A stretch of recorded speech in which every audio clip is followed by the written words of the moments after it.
Special counsel Robert Mueller filed a sentencing memo last night recommending no prison time for President Trump's former national security advisor, Michael Flynn, because of his cooperation in the Russia investigation. Here's Paula Reed. We are getting new details about just how much information former National Security Advisor Mike Flynn has shared with prosecutors in the special counsel investigation and any coordination between the Trump campaign and Russia. In a filing, special counsel Robert Mueller is asking that Flynn receive no jail time for what is described as substantial cooperation with the investigation. Prosecutors say he has been interviewed 19 times, detailing contacts between the Trump transition team and Russia. The details of what he shared were largely redacted because the matters are still under investigation. Last December, Flynn became the first high-ranking Trump advisor to agree to formally cooperate with the special counsel's probe. As an early Trump supporter, Flynn admitted last year to lying to the FBI about passing messages between the Trump campaign and Russian Ambassador Sergei Kislyak. The White House has been calling for the investigation to wrap up soon, but this filing, this reveals the investigation continues, and special counsel Mueller does not want the public to know who the other targets are in this case. And there is more to come this week. We also expect the special counsel to make additional filings later this week in detailing cases related to former Trump campaign chairman Paul Manafort and the president's former personal attorney, Michael Cohen. Paula Reed, CBS News, Washington. All right, now CBS News legal analyst Rikki Klieman is here to sort of break this all down for us. Rikki, so let's start off first with the importance of the information found in this memo, particularly to the special counsel, obviously. Well, the importance is that we learn a lot of lessons from Robert Mueller here.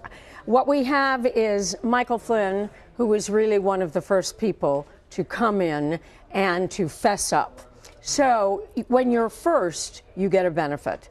He is said to have provided substantial assistance. Substantial assistance is a legal term of art. It is recognized under the sentencing guidelines. And what we have here is that the special counsel is going to recommend really no jail time. Right. And appropriately so. Why? Mike Flynn, in essence, broke the dam.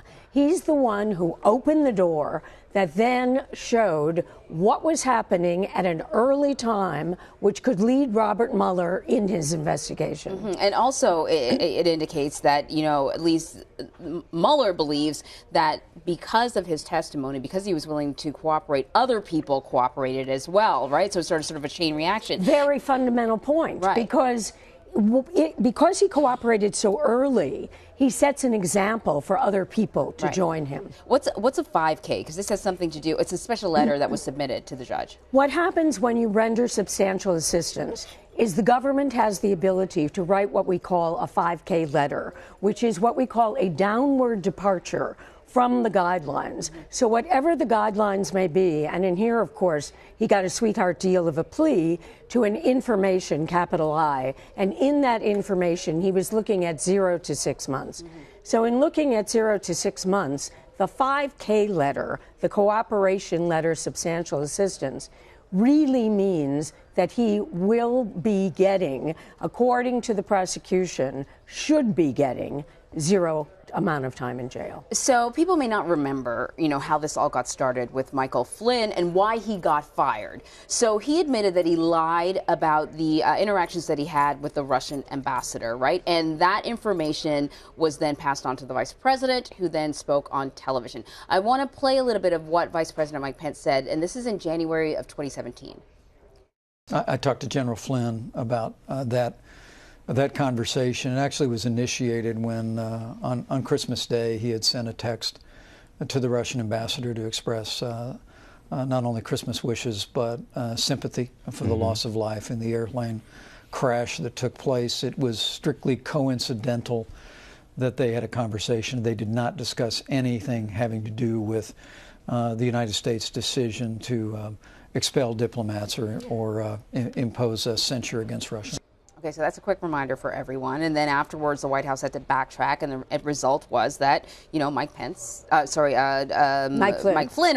couple of mics there, lost his job. Well, tell me the significance of that. Well, it is highly significant because, first of all, it also gave the administration cover because Mike Flynn's lying to Mike Pence, the vice president, makes Mike Pence look foolish. It looks like he really was the patsy in all of this. So the administration gets cover and says, well, of course, now we have to get rid of Mike Flynn because you can't lie to the vice president.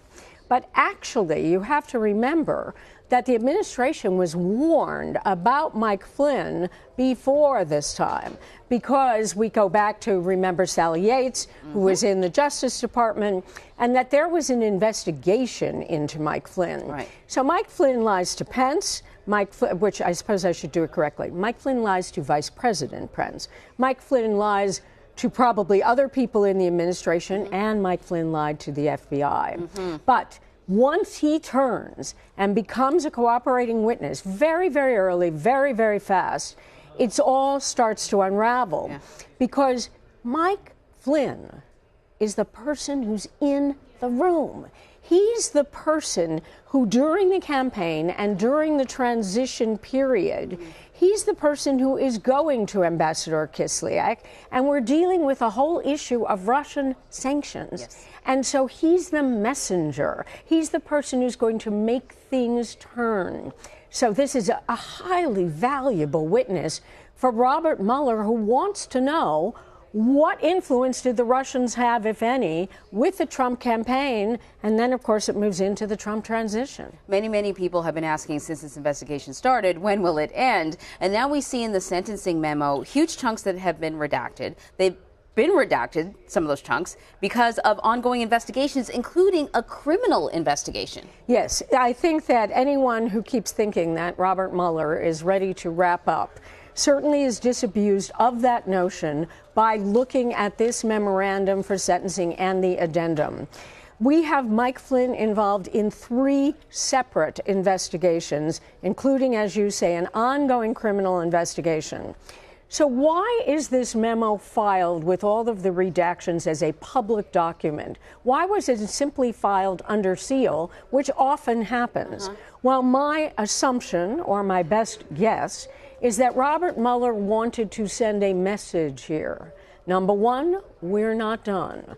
Number 2, if you render substantial assistance, you get a reward. And number 3, if you're thinking of still lying to the office of the special counsel, you are going to meet swift and certain punishment. I feel like that's a very interesting messages being sent when you consider some of these sort of cloaked messages that the president seems to be sending on Twitter about whether or not you flip or cooperate with the Mueller investigation and whether or not you can, maybe get a presidential pardon. So we have the pardon versus from the president versus the cooperation and benefit from the special counsel. This is not an accident. Robert Mueller could have easily filed a motion to delay the sentencing of Michael Flynn, which is scheduled for December 18th, and moved it the same way he's been moving the sentencing of Rick Gates in order to continue the cooperation of a witness who almost never, ever gets sentenced before everything is done. There is a reason Robert Mueller wanted this to happen and become public, and it clearly is to be the messenger. Very interesting. Rikki, thank you so much.